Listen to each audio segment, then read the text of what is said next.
గురుగారు, చెప్పమ్మా. ఈ చెట్టుకి నల్లగా కాయలున్నాయి. ఆ! పిట్టలు కూడా తింటున్నాయి. అవునమ్మా. ఇది ఏం చెట్టు అంటారు? శ్రీగంధం అంటారమ్మా దీన్ని. ఈ పండు తీయగానే ఉంటుంది. మనం కూడా తినొచ్చు, ఏమవ్వదు. కానీ కొంచెం స్మెల్ చాలా స్ట్రాంగ్‌గా ఉంటుంది కాబట్టి కొంతమందికి ఇబ్బంది కలగొచ్చు. నేరేడు పండులాగే ఉంటుందమ్మా. లోపల రంగు కూడా తినొచ్చు. దీని ఉపయోగాలు ఏంటంటే, ఒక ఇంత లావైన కర్ర లోపల ఆ గంధం ఏదైతే మనకి గంధం వాసన అంటాం కదా! మంచి గంధం అంటాం దీన్ని. దీన్నే శ్రీగంధం అంటాం. ఇది అనేక దేవతా విగ్రహాలకి పూస్తారమ్మ. అదేవిధంగా అనేక మందిరాల్లో మనకి నామాలుగా గానీ, లేపోతే మొహానికి రాసి చల్లగా ఉంటుంది. బొట్టు పెట్టడం గానీ, ఇలాంటివి నార్త్ ఇండియాలో ఎక్కువ చేస్తారమ్మ దీన్ని. ఇది అనేక రోగాలు అంటే నియర్లీ అంతా చెప్పాలంటే ఒక గంట వీడియో అవుతుందమ్మా. అది. ఎందుకంటే ఒక 50, 60 రకాలుగా దీన్ని మనం వాడుకోవచ్చు. ఆల్మోస్ట్ దీనికి తగ్గని జబ్బులంటూ లేవమ్మా. స్త్రీల యొక్క రక్త ప్రసరణ అంటే అతివేడి వల్ల ఓవర్ బ్లీడింగ్ అవ్వటం కానీ, లేకపోతే రెడ్ డిశ్చార్జ్ కానీ అలాంటివి కూడా ఈ గంధం నూనె అనేదాన్ని ఒక 10 చుక్కలు పటిక బెల్లం మీద కానీ దేని మీదైనా పంచదారలో కానీ వేసుకుని తినొచ్చమ్మ.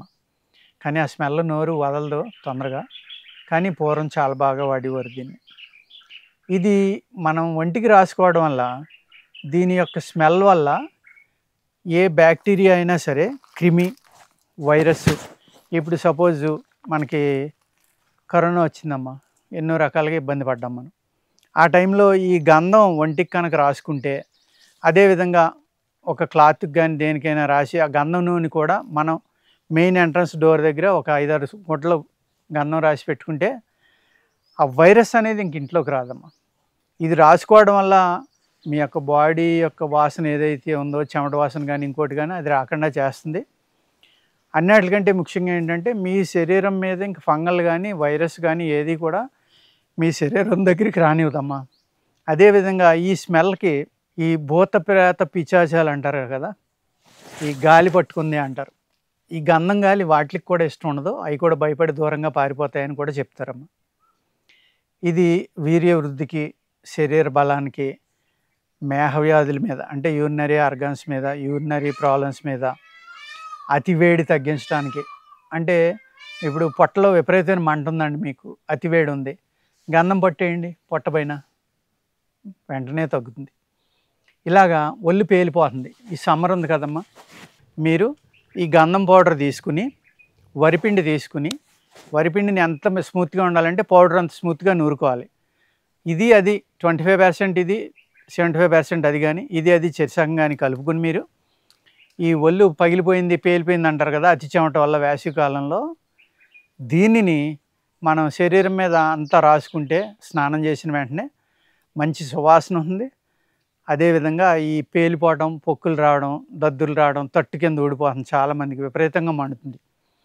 అటువంటి లక్షణాలన్నీ కూడా తగ్గి శరీరాన్ని చాలా స్మూత్గా తయారు చేస్తుంది. చంటి బిడ్డ కాడి నుంచి ముసలివాళ్ళ దగ్గర అందరూ కూడా దీన్ని ఈజీగా వాడుకోవచ్చు. ఈజీగా అంటే ఎటువంటి నియమాలు పాటించక్కర్లేకుండా, ఎటువంటి సైడ్ ఎఫెక్ట్లు ఉండవు దీనివల్ల, అందరూ కూడా వాడుకోవచ్చు. కానీ నేను చెప్పిన ఏదైతే తైలం తీసుకోవచ్చు అని చెప్పాను కదండి, ఆ తైలం తీసుకోవటం వల్ల ఏమవుతుందంటే మోతాదు ఎక్కువైతే కనుక మగవాళ్ళకైతే పురుషత్వం అనేది కొంచెం తగ్గుతుందండి, అంటే మ్యాన్ పవర్ తగ్గుతుంది. దానికి ఏం చేయాలంటే కొన్ని విరుగుళ్ళు ఉంటాయి ఆయుర్వేదంలో.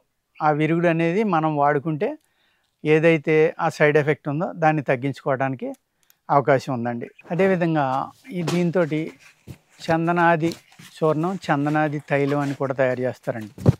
ఈ తైలాన్ని 5 నుంచి 10 చుక్కలు చెక్కలకెళ్ళి అరటి పండులో వేసుకుని తింటే కనుక దీనికి ఎన్ని లక్షణాలు ఉన్నాయో, ఎన్ని వ్యాధుల్ని తగ్గించే గుణాలు ఉన్నాయో అన్నిటికి పనిచేస్తాయండి. ఆ తైలం కనుక ఎక్కువైతే కొంచెం మగతనం అనేది తగ్గుతుంది అన్నాను కదండి, మ్యాన్ పవర్ కొంచెం వీక్ అవుతుంది.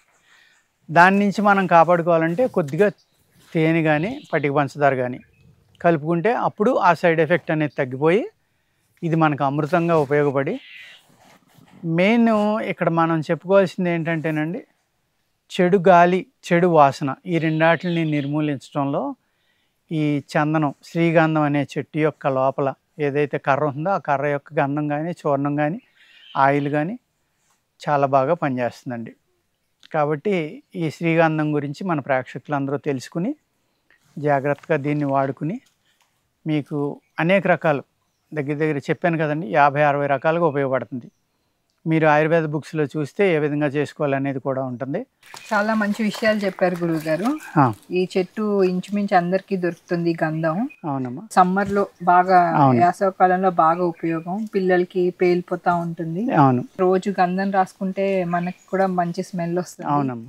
అలానే కరోనా లాంటి అంటువ్యాధులు ఉంటే క్లాత్ ముంచి ఇంట్లో కట్టమన్నారు గుమ్మం దగ్గర. అట్లా అవునమ్మా. ఇవన్నీ ఆ వాసనకి ఏ అయితే చెడు శక్తులు ఏ అయితే కొంతమంది నమ్ముతారో ఉన్నాయి. దేవత ఉన్నప్పుడు దెయ్యం కూడా ఉంటుందమ్మా. అలాగే గుడ్ పవర్స్ ఉన్నప్పుడు బ్యాడ్ పవర్స్ కూడా ఉంటాయి. అటువంటి ఇంట్లోకి రాకుండా చాలా మందికి భయం ఉంటుంది కదా, ఇటువంటి చెడు గాలి అని, ఆ గాలి అని, ఈ గాలి అని. అటువంటిది కూడా మనం గంధం రాసుకుంటూ ఉంటే మన దగ్గరికి కానీ ఆ ఇంట్లోకి కానీ రావమ్మా. ఈ వాసన కూడా చాలా బాగుంటుంది కాబట్టి మైండ్ కూడా ఫ్రెష్ గా ఉండి మంచి థాట్స్ ఉండి పాజిటివిటీ ఒకటి ఉంటుంది ఇంట్లో. అవునండి. మన ప్రేక్షకులు అన్ని ఈజీగా అవైలబుల్ దొరుకుతుంది కాబట్టి ఇవన్నీ వాడతారని అనుకుంటున్నాను. మా ప్రేక్షకుల తరపు నుంచి మీకు నమస్కారం. నమస్తే అమ్మా.